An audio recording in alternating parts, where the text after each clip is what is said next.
Yeah, so 7 years later, he made the All-Star team again. Imagine Drew not making is what he made it 13, 14, then 22, 23. 12, So that's 12, They 13. so Yeah, 10 it years. was 10 years for Dang. Holiday. Yeah, that might never get broken. Talking about unbeatable Unbreakable records, records. and hey, shout out to LeBron, now the leading all-time scorer. But I'm gonna be honest, I think that record's a little bit less more unbreakable on Drew Holiday's part than that all-time scoring record, which in of itself is going to be pretty unbreakable. But Oh, the Bron's All-Star, about to add to that like crazy. Yeah, Oh, I think he I think is. he's going for an He easy is. 40K. And Oh, he's getting 40K next season. and here's Yeah. the thing with LeBron too that I don't think people are like thinking about, because they're like, oh, like guys like Luka come in and like they're already like scoring a lot out the gate and are putting up these crazy stats.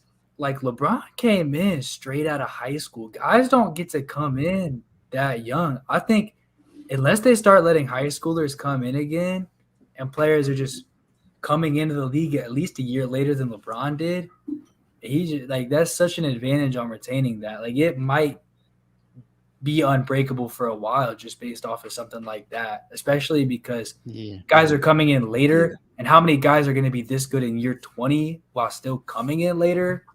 Yeah. I think that's a fun conversation. Like, who are the guys that could be a threat? I think Luka's on that short list. Anthony Edwards is super young, explosive scorer. Maybe him. He's basically been averaging 20 since his rookie year. Those are the first couple guys that come to mind. KD's a little too old. Yeah, he's Steph missed too much time too. Missed too much time. The major injuries for KD hurt him too much. It's going to be tough because even though I think, if my memory serves me right, we are getting back to a point within a couple of years where high schoolers are likely going to be able to go into the draft again. You have to be so good right away. Like, you can't have a Giannis or a Jokic type start to your career to break that record. You have to be out of the gates ready to go. I mean, LeBron averaged 21 nearly his first season and then was 27 plus pretty much every season from there. So you need to be hot from the get-go, and you need to have the longevity, and you need to not have significant injury time.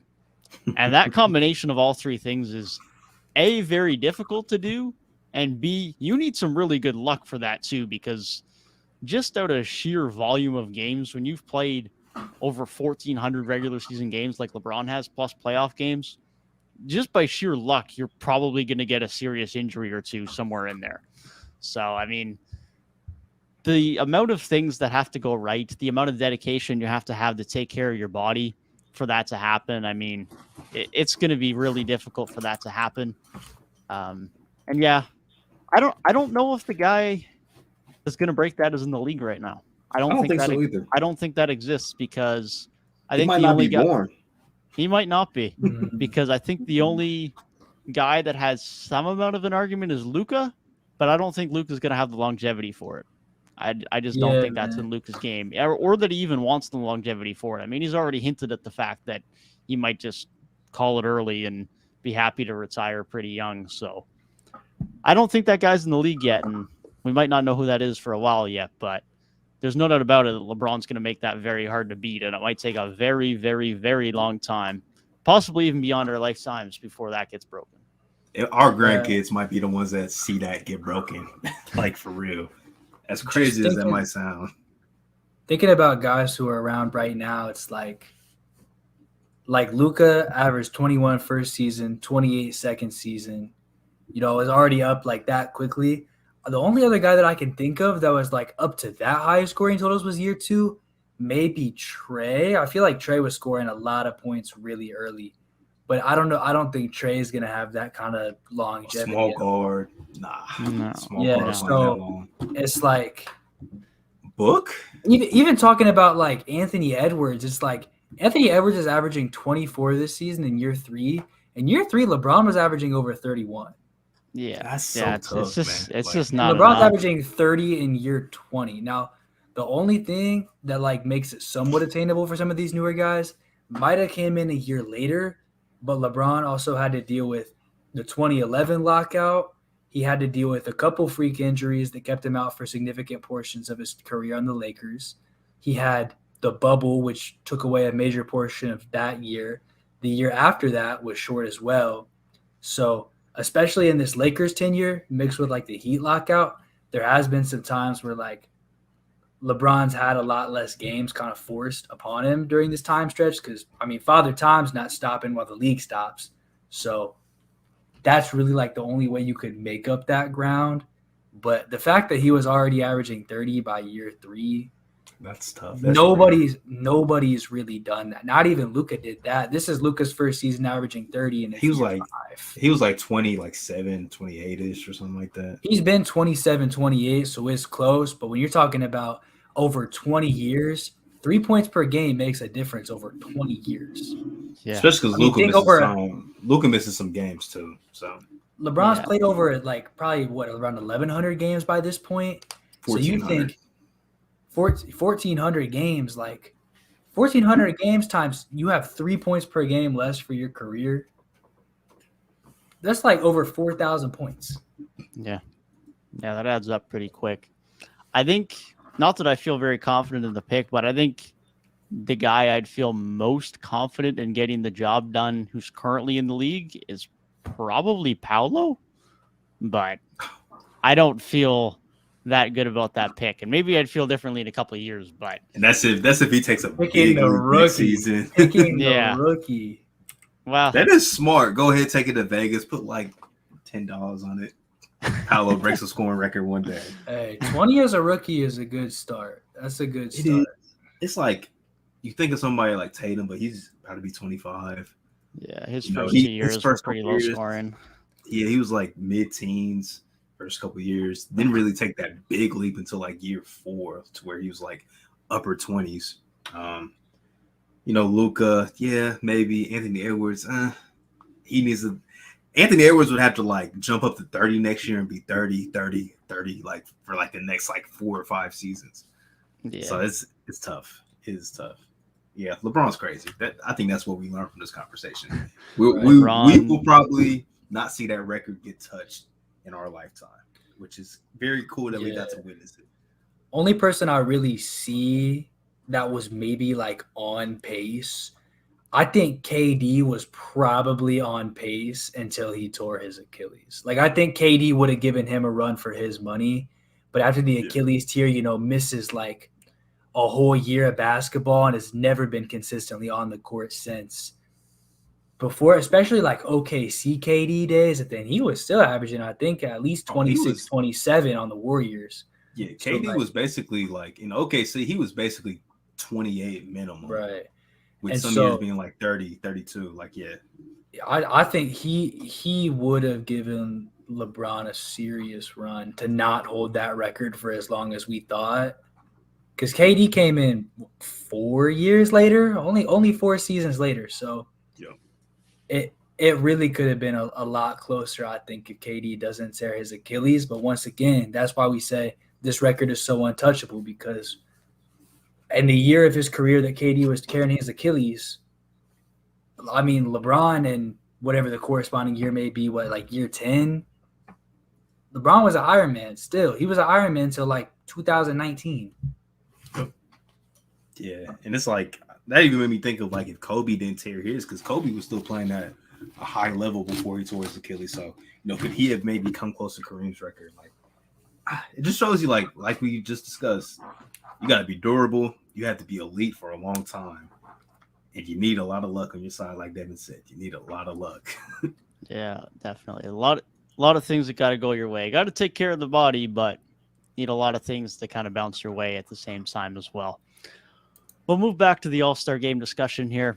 While we're on the topic of some guys getting bad luck and getting some injuries for chasing that title, we have 4 guys who are potentially going to be missing the All-Star game. Jaylen Brown, just as of tonight as we're recording this, is potentially going to be out. Zion, Steph Curry, and KD being the other 3 names. So we have 2 replacements that are going to have to be named from the East and the Western Conference. They have not been named yet at the time of recording this. By the time you guys are watching this on All-Star Weekend, they likely have been. But I'll ask you first, Gabe, who would be your picks as All-Star replacements for this year's All-Star game? Just going off my list, I would say I'm probably putting in Siakam for sure.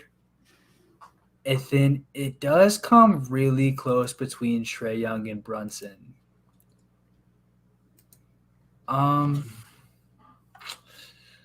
Ooh, that's real close, but I do think I would probably have to give it to Trae. I think they'd be more likely to put him in, especially because Julius Randle made the team.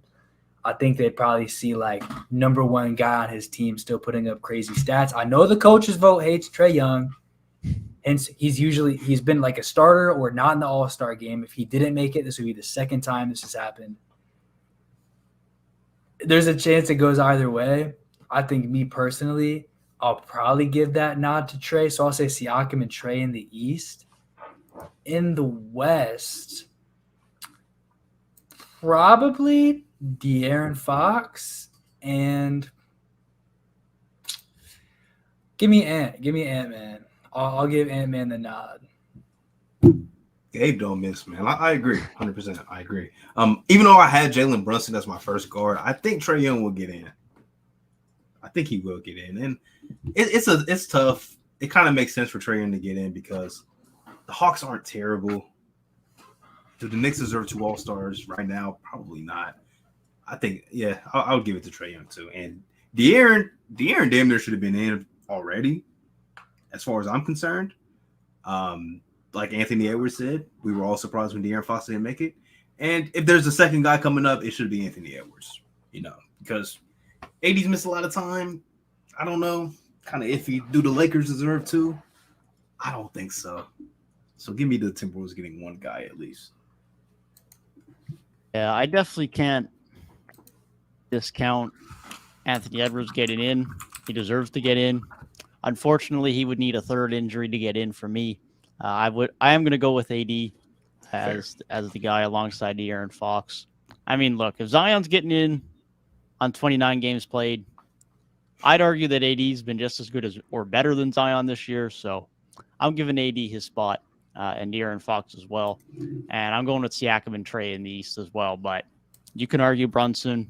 You can argue James Harden. There's a lot of good picks for all-star selection replacements in the Eastern Conference. There's a lot of guys that are deserving in the East. And considering neither of us or none of us had DeMar or Drew Holiday in our all-star teams, it made for a lot of guys that could have potentially gotten in who are very much deserving of those spots. Yeah, I think we all had really good lists. Like a combination of our list should have been how it should have went, personally. Yeah. I feel like AD and Anthony Edwards is so close. I think it depends a lot on your criteria. Because I think just looking like at pure stats, take out games played, AD is probably the guy, especially when taking into account things like defense, of course. I think AD is probably the guy. But then you go on the fact that this isn't the starting spot, this is a reserve spot, and you're thinking of the coaches' vote. I would think the coaches would give it to the guy who would be the first all-star on the team that's currently 2 games above 500 rather than a second all-star on the team that's 5 games below 500. Getting into the minds of the coaches, I think that's where they will go. Now, is your criteria different, and that's just who you would put in versus who you think is actually going to get in? That's perfectly acceptable, and I do think there's an argument to be made there, like I said, just from pure stats and pure taking it as an individual versus in the context of the team. But I feel like the coaches, as they run teams, would be much more likely to put Anthony Edwards into the game. I think Adam Silver picks the replacement stuff. He picks the replacements? I believe so, yeah. I guess we'll see if Adam Silver likes winning. I think he likes viewers and ticket sales. This is true. Either way, because you're either attracting a new fan base or more Lakers fans. Yeah. I don't know. I really want to see Jalen Brunson get an All-Star nod, but I don't think it's happening. No, I don't think it'll happen either, but he's definitely deserving. He's had an All-Star caliber season. There's no doubt about it. Year. With Randall making it, yeah, I think that I feel like that sealed his fate. I don't know if the Knicks are getting to. Talking about he was overpaid. I kept receipts. I remember who said all that in the offseason, man. Definitely some wild Jalen Brunson takes in the offseason, but just proving that proving that he was right to get out from under Luka's wing and proving that he's an all-star caliber guard. So full credit to him, whether he gets the nod or not. The true knowers of ball will know that Jalen Brunson has had himself a great season. Say that again, man. The true knowers of basketball, they will know. They know Jalen Brunson's had an all-star year. 100%. Definitely. There's about deserving 30 of guys that. that have had an all-star year, though. That's the This very, very packed year for all-stars, man, for sure. Definitely. 28 guys are making this game, and it should have JJ been 24. Like JJ Redick said, man, it's time to expand. Definitely. They were having 12-man rosters when there were 8 teams in the league, man. It's time to expand a little bit. Definitely. I do feel like having it be the size of an actual NBA roster and like going 15 would probably make sense. Just because it's the all-star team and an NBA team is 15 guys. So yeah, it does make the most sense. You got more teams in the league now than decades ago when it wasn't much different. You got way more talent in the league now, which is a cause for just expansion amongst NBA franchises, but that's a whole other discussion. But I think there's definitely an argument for more guys. There's 15 All-NBA guys every year. Let there be 15 All-Stars from each conference. Call it even. And I think everyone will be happy about that. No one is going to complain about getting to see more talent and more of their team's guys getting named All-Stars and seeing them at All-Star Weekend. Right. I will get a little bit muddy, though, I think, if they go to 15 and then you still have 2 injury replacements from each side. I feel like at that point, don't even bring guys up. If you got 15 guys, don't bring nobody else up. I think I would have to say that as well, because I think if you're reaching at that point 30 guys plus you have 4 all-star reserves in a year like this year, plus you might be going deeper because if it's a 15-man roster, there's a good chance like a Devin Booker's in there too. And so that's just one more spot. So it's like if you're digging like 34 guys plus, I'm not sure if the 35th best player in the NBA is an all-star. Might be close to that caliber, but I don't know. At the end of the game, like it is the All-Star game, and All NBA is way more important than All-Star selections. 100%. But when people, do their all-time debate lists and stuff, they'll find any way, man. So All-Stars aren't important. 100%. 100%. Apparently, being the starter is going to be remembered in the history books 20 years from now. Andrew Wiggins, his legacy got boosted last year. It did. Honestly, though, starter or not, real talk, Andrew Wiggins' legacy got supremely boosted by being an all-star starter on a championship team and possibly the second best player in the NBA Finals. Not possibly. Yeah. Was. Definitely was. Yeah, for sure. At least on this team, he was the second best player. Definitely. Wiggins' legacy season. Okay. Time to move on to our draft, I guess. Okay.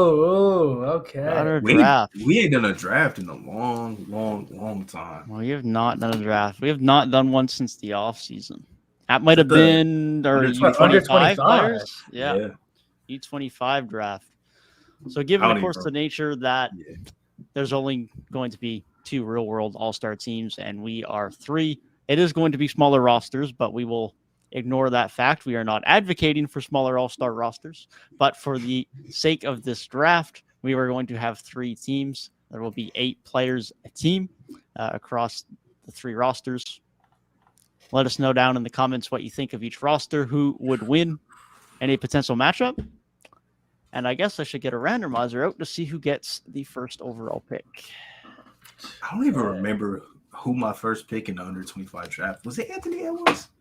I think it was. I don't remember off the top of my head. I'd have to go back and look. For some reason, I feel like I had Luka. I think I had the third pick. I think I had the third pick. Yeah, you did. Yeah. I'm pretty sure you took Luka number 1. Yeah, man. I'm gonna have to go rewatch that video. That was a fun draft. And via random number generator, Tyrik has pick number 1. Let's go. Gabe has pick number 2. Oh. And I will have pick number 3. Dev goes back to back. Dev does go back to back. The back-to-back picks are better, personally. Okay. Nah, I like having 2 because I think the top 2 guys are probably the top 2 guys. I want to see who you take though, because Who, me? Yeah. Oh, am I on the clock now? You are on the clock I at do number one. believe we may need the draft sound effect. Come on, man. I'm taking LeBron James. I don't even have to explain it. It's an all-star game. The best drafter in all-star game history, one of the best players to ever lace it up in the all-star game. I'm taking LeBron, man. I'm taking LeBron James. Okay. So yeah. So I'm taking Giannis just off the rip. I don't think I need to explain this either. Yeah, he's in a terrible the sense drafter. That's that, all you need to say. Okay, here's the thing with Giannis though, is that he goes into because I'm drafting the team, Giannis isn't. Giannis literally plays the All-Star game like it's game 7 of the NBA Finals. So he'll probably go out and just play harder than anybody else on the floor. He'll probably be trying to D up people, and then bro's probably gonna drop 45 without trying. Has he ever beat LeBron though? That's the question we gotta ask. Well, LeBron's never lost, but that's because that's the GM. You're drafting the team, Tyrik. LeBron's. Hey, I got him in my ear right now. I got Bron in my ear right now. He's gonna lead me in this direction for the next pick. Springfield Akron connection. Okay. Hey, Ohio.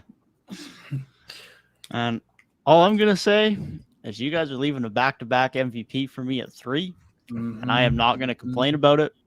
That is for sure. 4 is tough. 4 is tough, but I think I'm gonna go with the hope that a little bit of defense gets played, and we're going to take the two-way option and Jason Tatum at number 4. I like that. Good pick. Definitely biased for me. Good pick. Can't say I did not consider him a number 1. I also seem to have a tendency of taking Celtics players away from Tyrik in these drafts, so got to keep that up.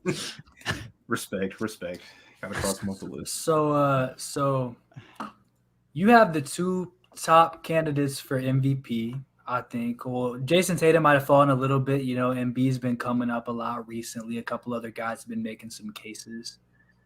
So, you know, I like the picks a lot. I personally thought Giannis and Jokic were going to be the top 2 because I still think Giannis is the best player in the world, and Jokic has been playing the best basketball this season. So I was really surprised with the number 1 pick, but I understand the All-Star game argument and LeBron being undefeated. So Tyrik swerved me at number 1, kind of like the real draft this year. I didn't expect Paolo to be number 1 until 5 minutes before the draft started, but you sold me. But let me stop procrastinating this.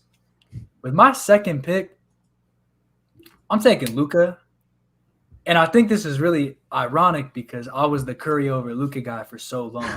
But you're telling me that I have Luka leading my perimeter and my backcourt and Giannis leading my front court. I feel like it doesn't get better than that right now.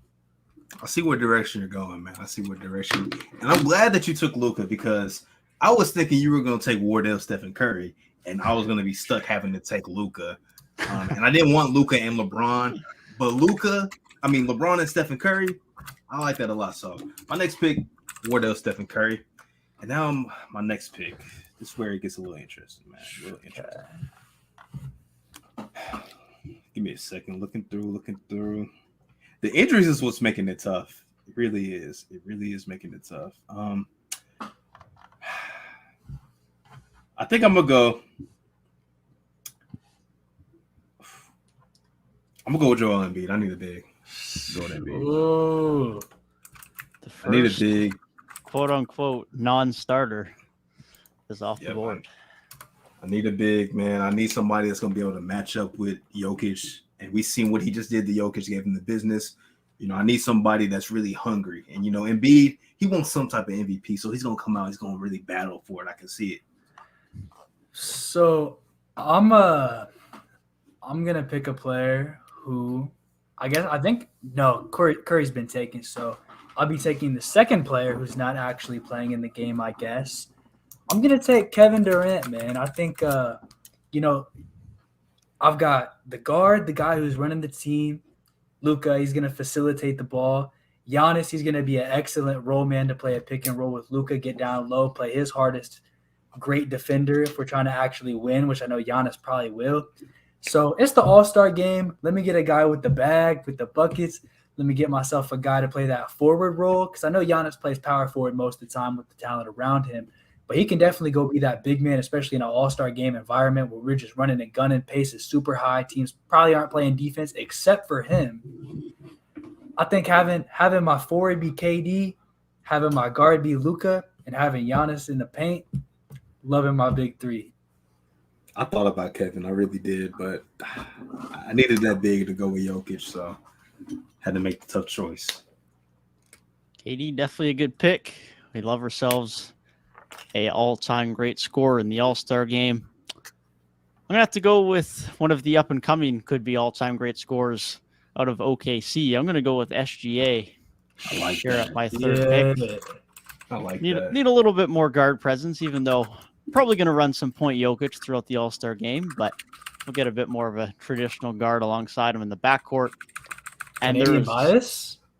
Slight Canadian bias, but his performances this year have definitely more than proven that he's going to absolutely shine with Jokic alongside him, and he's also going to shine throwing lobs to Zion Williamson as his other running mate.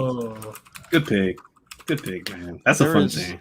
There is no That is a player fun team. that is undoubtedly more fun than Zion at an All-Star game.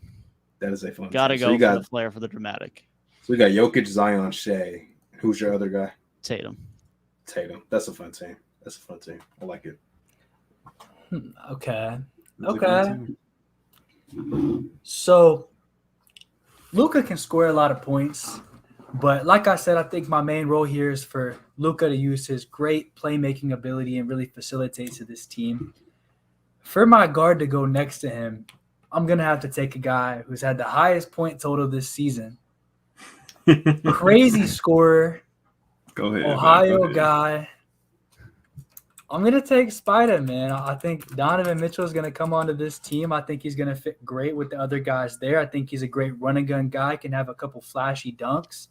And, I mean, he definitely deserves his spot this season. While he hasn't been as crazy recently, now that everybody's back in the rotation, he was going nuclear for a certain portion of this season. And his highs this year have been higher than most other guys here. I was really thinking of JB here, but I'm thinking what puts JB above Donovan Mitchell on anybody's list is going to be defense, and this is the All-Star game. Fair.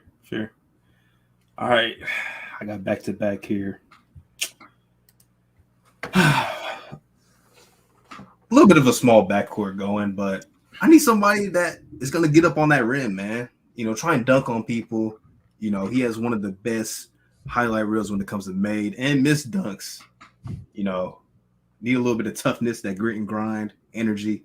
Give me John Morant, him and Steph Curry in the backcourt. A little bit of a beef there, but I think the respect factor is there. Team chemistry minus something, man. I don't know. Nah, man. The respect is there, though. The respect is there. I know it is. And I can't let my other Celtic guy go to waste. Might be a little bit of a reach here, but I need some forward play, man. I think LeBron can play the 4. I don't want to have to start a Sabonis or a Julius Randle at my 4. So I'm going to go with Jaylen Brown. JB, round out my 5. He had to get the one Celtic. Couldn't steal both of them from him. Had to get one. I was hoping Tatum slipped to like the 3rd round, but obviously not. Yeah, nah. Ooh, so it's back. It's back on me. I have 2 guards, 2 forwards. Not a true center, but I don't think we're at the point in the draft where another center would be being taken. I don't think we're really at like a Sabonis, Bam Adebayo part of the draft yet. So I think I'm gonna go. I think I'm gonna go with and call me crazy. I think I'm gonna go Damian Lillard. Yeah. And just to kind of back that up, I know while his season in the Blazers success might not be what some people might think it should have been or could have been, I've seen Damian Lillard cook up in all-star games where him and Steph Curry are just trying to have a half-court shootout, man. Like I've seen him do some crazy things, and in a game like this, I'm not ruling out him coming up with something special because I still think he can pop off at any given time. I think he's on a different team than Curry, which is going to give him just that extra bit of boost he needs. Even with Ja on the other team, all those top Western Conference guards are, besides Luka, are really they're on the opposition. So Dame is going to take that personally. He's not going to run from the grind, and he's going to play his hardest. I like that pick. I thought about taking Dame right there to pair with Steph too, but had to go a different direction. Good pick. Definitely a good pick. Rounds out the guard play alongside Luka and Donovan Mitchell. I'm going to have to go with the guard myself. This is where I'm going to take Kyrie Irving.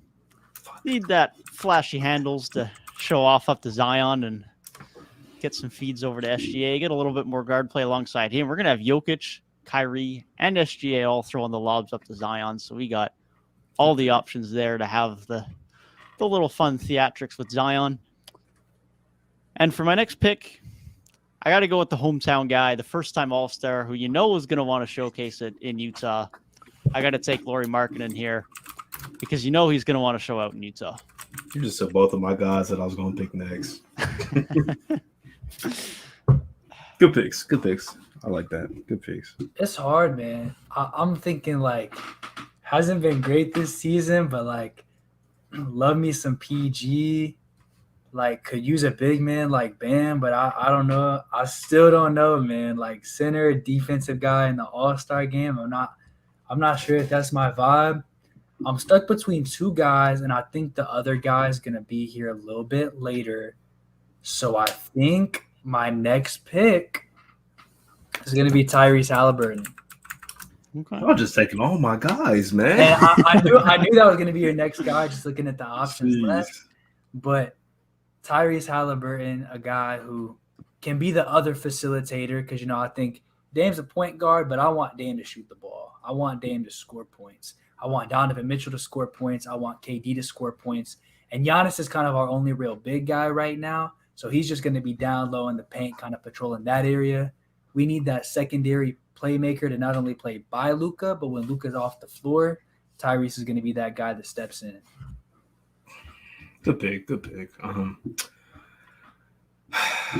This where it gets a little murky, man. Okay, I am going to go with.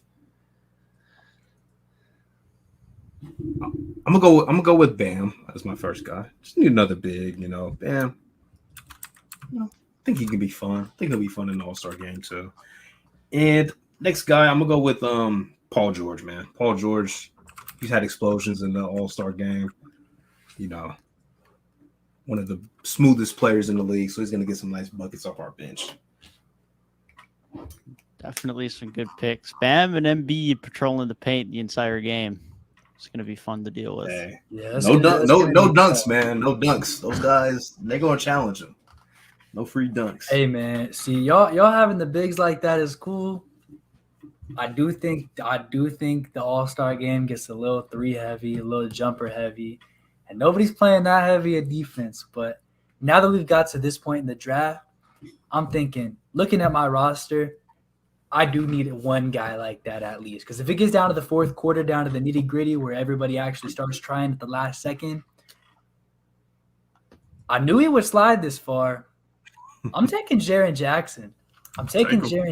Because, listen, he might originally be the guy who you think, oh, this guy's going to be like the last pick. In a pinch, it's like a game of 21 at the rec center, man. Once somebody gets to 19, you are playing the hardest defense of your life. I'm just running and gunning, playing small ball. Giannis is my biggest guy on the floor for most of the game. Once it gets time where you have to D up, now my interior, all of a sudden, is Giannis and Jaren. I'll take that, man. Jaren protecting the paint, Giannis as the help defender. I'm cool with that. I'm not going to say the rest of the court is great at defense, but Luka's not small. KD has had his moments where he can be solid, and I think Tyrese can probably be okay. Yeah. It's a good pick. That was going to be my pick here if you didn't take him. So now you're just forcing me to go screw defense. We are just going to send the offensive end of the floor.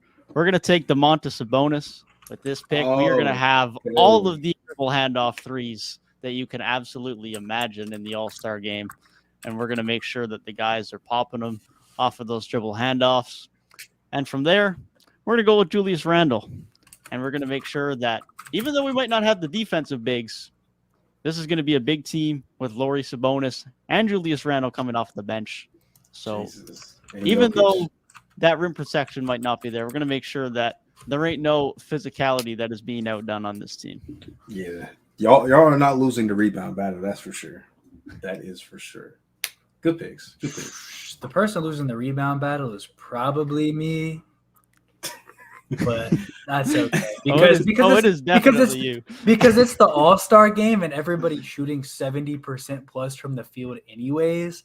So, like, who cares about the rebounding battle? I'm coaching. We're taking it serious from the jump. 100%. I'm coaching my team. 100%. No, you're not. But I will say, Tyrik, if you are trying to play great defense, that's wonderful because you've just been – this is the last pick. So I believe you've been gifted with Jrue Holiday, the best defensive guard in the whole thing, because – me personally, the player that made me fall in love with the game, the player who I have 4 different jerseys of, the player who I've been following for so long, had me rooting for the fucking Spurs for a couple years. Like, I got to take DeMar DeRozan. I think I would be doing myself a disservice. In terms of winning a basketball game right now as the guy who's the last pick, as the 8th guy on this roster, Jrue Holiday is probably the better option, but I'm having fun. It's my favorite player of all time. Really made me fall in love with the Raptors, who I'll still root for to this day. So I can't not take DeMar DeRozan. We all had a homer pick, man. I took Brown. Dev had to take Shea, the fellow Canadian. You got to take DeMar. It's fair. But I'm glad because I needed Jrue Holiday, man, because I'm looking at my guards defensively. Curry's okay. Ja, not really great. We got wing defense, Braun, JB, PG. We got big defense. We needed that guard just in case, man. Like, we need to stop on somebody down the stretch. Jrue Holiday's going to come in there. He's going to get it done for us. See, looking at this, I think, Tyrik, you have the best basketball team. I do not know if I don't know if you have the best team to win an All-Star game. I think I do. To win any type of basketball game. But I do think you have the best team if we were playing like my league and each of us built a different roster and just had an 8-man rotation. I think your team's probably winning the most games. I like your backcourt a lot. I think, LeBron and another like 2-way forward. There's a lot of good stuff there. I just don't know, man. Besides LeBron, Curry, and a couple flashy dunks from Ja, I don't know if y'all are bodying the All-Star game like that. Hey, you just named 3 guys right there. You know Embiid's going to come out and get his buckets. And JB's a dog. That 5 right there is tough. And PG ain't no sus. PG's dropped 40 before in All-Star games. PG be shooting it for sure. For sure. And Jrue, I mean, he don't know if he's ever going to be back here, so he might make up for those last 10 years of not making it. No doubt. Dev's top 5 at least is Team Flash. I think having Jokic with the flashy passes. Jokic is going to get everyone the open looks. Shea, silky smooth finisher. Kyrie, probably the best handles of all time. Jason Tatum with some side steps and some turnaround jumpers. All like a lot of ISO scores highlighted by Zion Williamson, just taking lobs, controlling the paint. Like that's Team Flashy. You got the hometown guy, so regardless of what he does, that's sure to probably draw a pop. Sabonis, he's like a mini Jokic in the terms of he'll probably hit some solid passes too within. Julius Randle, he's probably pulling up in people's mouths and he's probably making a fair amount of those. So it's like, I think Devin has Team Flashy. I think in terms of All-Star game moments, I think they're putting up a really good highlight reel. Can you read off your team, Gabe? Giannis Antetokounmpo, Luka Doncic, Kevin Durant, Donovan Mitchell, Damian Lillard, Tyrese Halliburton, Jaren Jackson, and DeMar DeRozan. Okay. I like it. No bigs, but I like it. Hey, man. Jaren and Giannis are going to carry us to the promised land. I'm buying all in on we're running small ball. We're shooting the ball. And if we actually have to try and play defense at the end, we probably have 2 top 5 defenders in the league on the court. If Jaren's not in foul trouble. It's the All-Star game. They ain't calling no types of fouls. Hey, you know Jaron gonna be going for them blocks, man. You Hey, know I'm a foul. going for it. I'm a foul coach, man. I mean, first 3 possessions, Embiid, post them up. If Jaron's on you, post them up. Ain't calling no Put him on the fouls in the block. All-Star game. Embiid's probably spending you know most of the Embiid. All-Star game on the perimeter because it's Joel Embiid. Like he's gonna go out there and try to be Steph Curry because he's a troll, bro. He's gonna go out there and do the most flashy shit you've ever seen. It's not gonna be Embiid on the block bully. And he can pull it off. That's guarantee that. He can pull it off. But I know if we get down to a 2-3 point game at the end, I'm gonna have 2 top 5 defenders in the world on the court, and then I'm gonna come back down on the other end and have Luka Doncic and Kevin Durant, 2 of the most dangerous men in the clutch time bucket needing scenario. I love my team for a late game situation. I have LeBron and Steph Curry. That's all I need to say. Late game situation. Hey, I have LeBron and Steph Curry. I don't know, man. LeBron maybe Curry when you need like a buzzer beater with like 5 seconds left. He hasn't done that since like 2016, bro. They've never lost on the team together. Undefeated. Can't believe y'all let me get Curry. Cannot believe it. Well, all that convincing to get Gabe to believe that Luka's finally better than Steph finally helped you out, I guess. It did, man. Hey, I was playing a long game with that one, man. I knew we was going to do an all-star draft down the line. I'm like, let me convince Gabe with this better.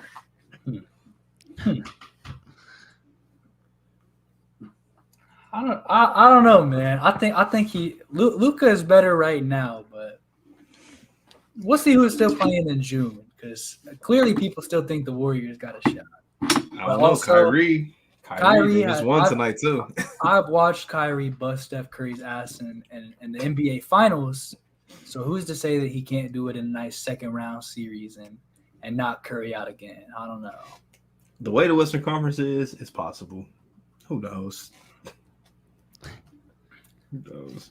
High key though, listen, I would not be mad at all if you got 24 All-Stars and they split it up into 4 teams of 6 that got drafted, and it was like a starting tournament. 5 and a 6-man and did a little mini tournament. Listen, the more I'm thinking like we're splitting into 3, if they split into just little groups of 6, man, I think that would make it real interesting. I think that's what they did with the Rising Stars, and it was kind of fun last year. I'm not gonna lie, I enjoyed it. Yeah, it's a good setup for sure. Gives guys more playing time too, a little bit more flash. Definitely not against it. If the league decides to do that in the next few years, they must have been watching this episode. That's all I'm gonna say. Hey, man, yeah, because you'll have like a team with like Lowry and Julius Randle just come out and bust everybody's ass and somehow like beat LeBron and Curry in the finals. And it's like, hey yo, Lowry and Randle, that's a crazy duo. Hey, that duo gonna be tearing it up on my bench. Gonna be going crazy. One thing, like from watching the Jazz, as soon as Lowry touches that ball, he's shooting it every time. Like he's not giving a damn about passing that ball, and I respect it. Him and Cam Thomas, man, they're not passing that rock. Nah, there's definitely a Mount Rushmore for guys that have never seen a shot that they don't like. And probably worse than both of them, Michael Porter Jr. He might be the worst one out of all 3. yeah, he's really bad for it. He's really bad for it. Them 3 and Dylan Brooks may be the Mount Rushmore. Dylan Brooks is up there for sure. Dylan Brooks he understands his role sometimes though. Like he's like, okay. Yeah. And then sometimes he just looks at the rim and he's like, nah, I'm bringing this to the cup and I'm getting it up one way or another. Might be airballing the layup, but it's getting up. If Klay Thompson didn't make 12 threes in a game like 2 days ago, I'm putting him on the list. Oh, he's on the list. Klay definitely is. There's not a shot that Klay doesn't like, but he's just one of the best shooters ever. So he kind of gets a pass. Yeah, kind of gets a pass for sure. For whatever reason, Dion Waiters instantly came to mind when we started talking about that too. Philly cheese, man. Philly cheese. Josh Smith. Yep. Josh Smith. It was hilarious watching the Nets play the Suns yesterday, bro. It just Cam Thomas just literally every time down the court, he is shooting the basketball. Who else is going to shoot? Royce O'Neal. Funny, ain't shit. Royce O'Neal was just running around. Only got me 3 points. Hey, you better bet Cam Thomas is over every time Kevin Durant misses a game for the rest of the year. That's all I'm gonna say. You know what's funny? I only bet him for like 10 the first night and then 15 and then 20. He hit all of them, but I'm like, I didn't expect the dude to go for 40 in 3 straight games. Especially against the Suns. Like The Suns. one of the best defenses in the league. That's wicked. Yeah, that was wild, man. I forget who they played the game before. I think it was a pretty decent team. I think. I don't remember, but I know against the Wizards. Clippers, you know, Kawhi, Paul George, and then they were down like 20 against the Wizards. Came back, and the Wizards have been hot lately. Came back and won. Edmund Sumner had a big game that game too. He had like 31. Yeah, he's been playing well too the last few games. Not getting the love because Cam Thomas has been doing his thing, but he's been pretty good too. I'll give him his credit that. Probably the best couple of game stretch of his career. I'm very biased because I've always been a big Edmund Sumner fan because I love liking random role players, but I was a fan of him when he went to Xavier. He was just a smooth college player, and he got hurt. Like I think he tore his ACL like once in college, and then tore it again in the league. Yeah, it was Achilles injury last year that kept him out. Man, I didn't know he went to Xavier, man. I guess shout out to the Cincinnati rep. Gotta respect it at that point. Now you've made a fan out of me very quickly. I think it's Xavier. It might be Butler. It is. Okay. I always get those two like confused because they're same colors, everything. I could never get those two confused, man. The Crosstown Shootout, that's like the biggest basketball game in Cincinnati since there's no NBA team there. Xavier has one of the nicest gyms that I've ever been in. Cintas is great. It's Cintas Center. Nice That's a great arena. I was just there for a graduation and like, man, it's smooth in there for real. They do a lot of tournament games there for high school basketball. Very nice center. UD's is nice. UD's is a little too big though, but it's nice. The shot is way too big for what Ohio State be going in. Tennis wise, for the basketball product they're putting on the court this year, they need to be playing at what's it called? Where they play volleyball games at? Covelli. Yeah, they should be playing at Covelli, man. That would probably be a nice like environment for like a game or two. Like just get it sold out, see how that goes. I don't know. I went to this D3 game because my friend he coaches this team up near Cleveland, and they came down to play. I think it was Heidelberg, but they came down to Columbus. The gym was so small and it was like a dome type place, but it was so loud in there. I'm like, damn, it wasn't even that many people. Like, there's a decent amount of people, but it was loud as hell. Some of those small, like more old school type gyms, they carry sound crazy because like all these modern arenas, it's like, you know, bigger, looks better, looks more crisp, but it's like the sound just has more room to get out and escape, especially a lot of places, you know, modern architecture has all that natural light. It's like going through glass and they're just hard walls that are straight just reflecting everything. Like stuff. Yeah, some of those old gyms are just different. Yeah, that's how it is for us here and in our hockey rinks and the major junior leagues. Prince Albert's got their team, and like Calgary's got a team, Vancouver's got a team, Saskatoon's got a team. There's some smaller cities, but a lot of bigger cities with a lot of bigger arenas. But Prince Albert's arena is like 2,500, 2,600 seats, and it's this small, compact arena, right? So, I mean, you get a full stadium in there for playoff times, and opposing teams hate playing in there, absolutely hate it, as opposed to if you go and play in Saskatoon or you go and play in Calgary, like, you're not getting a full stadium out for a major junior game when you're playing in a 16,000, 18,000 seat stadium, and it's just quiet as can be in there. Might be 2-3 times more people, but it's just so quiet because it's so big, right? So there's definitely something to those small, compact gyms and arenas that just sounds so loud, and it just goes crazy when you get a big moment or a big game like that when it's just packed in there. Facts. That's why, like, even though I hate Duke, I would love to go to a game there because it just seems like it's a small gym, but the fans are crazy. It's so loud in there. Like, I would just love to experience that environment once. Definitely. Bro just wants to see them lose. He just wants to see them lose to North Carolina. Of course. That's, of course. I think you would want to go there and only hear it quiet. Is what I think personally. Yeah, probably. Yeah, or just let it be loud for a lot of the game, and then just have it drop dead silent with 30 seconds left with a big dagger 3.